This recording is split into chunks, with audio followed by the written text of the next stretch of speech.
Hi guys, Ethys here, and I just finished all of the 4.2 story content, by which I mean, of course, the main scenario quests, the Four Lords, Sigmascape, and Fractal Continuum. So I thought I'd sit down and chat with you guys for a few minutes about my initial reactions and how I'm going to go about digesting it all, pending more in-depth videos on each of these pieces of content that I'll of course be working on in the coming weeks.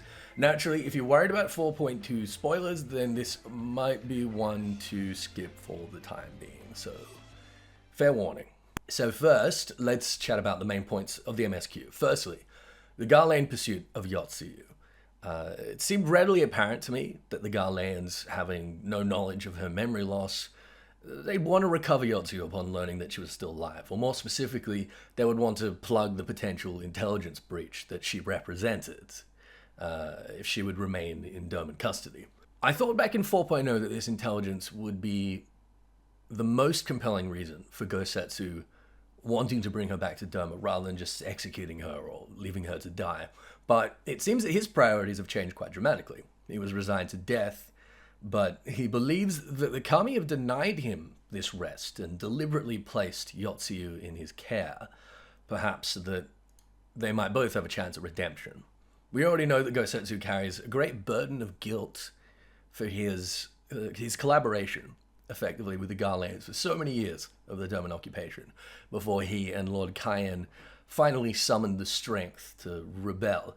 And we learned this patch that many of the other Doman rebels are similarly burdened, among them Captain Jifuya, whom before the rebellion had actually purchased Yotsuyu from her father and was quite literally her pimp, placing on him a measure of responsibility for the monster she became. When Hien insists that Yotsuyu's tragic past does not excuse her sins, with which I agree for the record, Gosetsu asks, at whose feet do these sins lie? So we've seen both here and in patch 4.1 that the leaders of Doma and Alamiga respectively are conceding that both rebels and collaborators have done terrible things in order to survive, and they should now focus on reconciliation and rehabilitation, rather than perpetuating the bloodshed with retribution. Speaking of reconciliation then, we have Asahi's Sas Brutus, obviously the clenched fist from the cutscene in the Garlean capital of the two officers discussing Doma and Xenos. I thought it was interesting that he made no pretenses about being Yotsuyu's brother, and in fact seemed to be honest and direct about a great many things, even though his intentions from the start were incredibly suspicious. He claims to represent a political faction known as the Populares, which vies for peace and political representation of the provincial subjects. I personally do not doubt that such a faction exists, but I do not think that Asahi genuinely represents them, even if they think he does. He also claims to be an ambassador plenipotentiary and to speak for the Emperor, but I'm not sure Varus even knows he's here. And if he does, he certainly doesn't realize the true reason why. Asahi tells us that another faction, a purist and militant faction known as the Optimates, are the ones that attack the Confederacy in an attempt to recover Yotsuyu, and that he hopes to gain some favor by showing that his methods are better, securing her more easily and reliably with a prisoner exchange. But he gives her up far too easily for that to seem genuine. Her memory could return anytime, so the potential security breach is still there. And in fact, he seems to hope very much that she does recover. So this negotiation seems to be a pretense for him to be in Yaksha, and arranging the prisoner exchange is more important to him than the particular prisoners in question. This exchange is no doubt a front for some other plot. It is also incredibly convenient that we run into an aggressive party of Red Kojin when guiding Asahi on a tour of the province, just as he is trying to convince us that the Red Kojin are a threat to peace with their proclivity for summoning, and that this is the basis for Varus's proposed alliance. What I'm suspecting at the moment is that Asahi orchestrated this encounter himself in order to validate the point, and in order to drive a wedge into any potential alliance between Doma and the Kojin. Honestly, it really bothered me how willing everyone was to take Asahi at face value. I personally suspect right now that although the Populares do exist and that this conflict between them and the Optimates will likely prove an important point in moving into a future expansion in which we perhaps sponsor the former faction and help them fight to reform Garlemald, but Asahi does not really represent the Populares. And I also think that the Emperor still wants to recover Yotsu, but Asahi is not interested in what the Emperor wants. And then, of course, Asahi drops the facade. We see context through the echo for Asahi's allegiance and obsession with Xenos. Xenos, who is still alive, as Asahi well knows. Asahi tells us that Xenos was destined to lead us onto a glorious new age. And it seems that Asahi has been led to believe that Xenos has aspirations for the Imperial throne, and that he is going to help him get there. But I do not think that is Xenos' true goal, to be clear. I do think right now that he is indeed alive, and that this is the same and true Xenos we see, and not some clone or doppelganger or whatever else some people are suggesting. We had heard before now that Xenos' body had disappeared, and it's possible someone recovered and revived him, or that Elidibus possessed his body and took it back to Garlemald. But I think we have to remember that Xenos has the Echo, and that killing someone with the Echo, like Laha Brea or the Warriors of Darkness, is not so straightforward as destroying their body. In ludonarrative terms, I suspect that Xenos released and returned upon his suicide, and had to subsequently reevaluate his existence. I also think, for the record, that Varys does still very much believe he's dead. Xenos felt alive and joyous for the first time after our battle at the climax of 4.0. I think that his role as an antagonist now is going to be driven by his obsession to replicate that feeling, and that he's quite satisfied for Asahi and other faithful of his to believe that he has political aspirations in order to help him orchestrate the suffering of, and subsequently the encounter with, the Warrior of Light. My ideas might change or mature as I ruminate on this more, but for now I think this is the direction we're moving in with the main scenario quest. So on to Sigmascape. We did learn a little more about the origins and the relationship between Midgardsormr and Omega, but not quite as much as I would have liked. We already knew that they came from another star. It seems now that Midgardsormr had done battle with Omega, failed, and abandoned that world to annihilation by Omega as he fled to Hydaelyn with his eggs.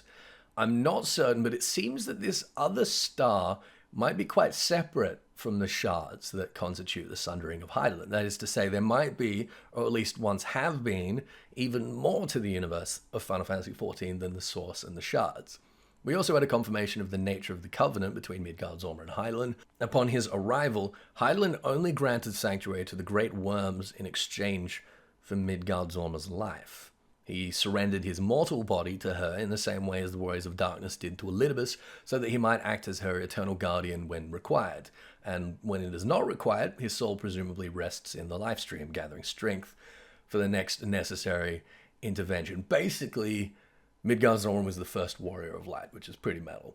But he spent the little strength he had left in the brief rest after the Battle of Silvertear, freeing us from Omega's bullshit. So, although he's not permanently gone, he has to sleep for a while, so he probably isn't going to tell us anything more specific about his and Omega's history in subsequent patches, unfortunately. We also don't know anything more about the original creators of Omega, but we do know a little more about his relationship with Alug, thanks to the Magitech Terminal. The Magitech Terminal also confirms that Primal Bahamut is far stronger than OG Bahamut, finally closes that debate, that Omega detected it, and that the Allagans activated it to subdue him in what they called the Omega Enterprise.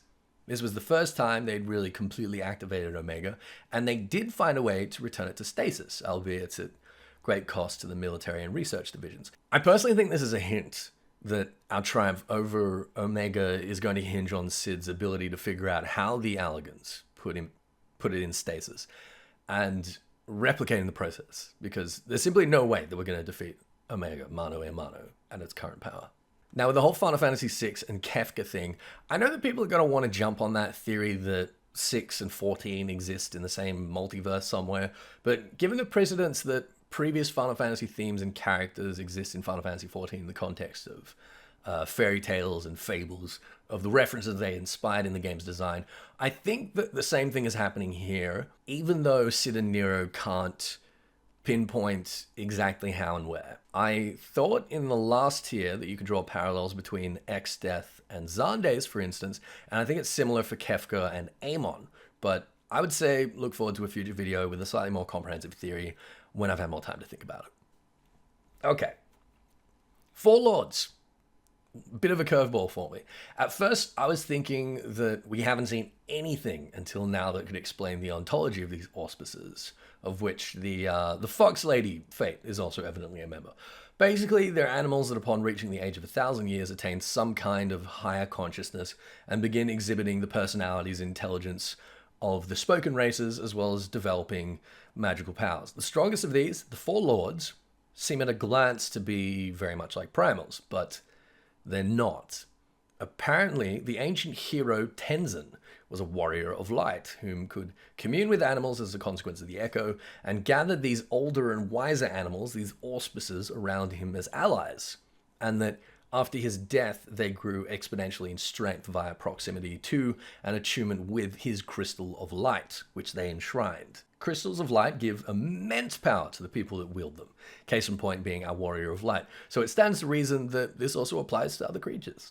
As for their initial consciousness, well, we know that in Final Fantasy XIV, consciousness is an attribute of the soul, and the soul is made up of a coalescence of ether into an essence or anima. With our anima weapon as a case study, the more ether the weapon absorbs, the more that anima grows until it crosses the threshold of consciousness. Now, all living things absorb and process ether, and I suppose that their anima slowly grows as a consequence. Perhaps this is the metaphysical representation of what we would describe as wisdom. It seems that for the anima of a non-spoken creature, for an animal, after approximately 1,000 years, it has reached in time sufficient maturation to cross a similar threshold that the anima weapon encounters by artificial means. As for the struggle for control that the Four Lords experience, I think this is due to the power they're wielding being similar to that which the Warrior of Light channels as the Warrior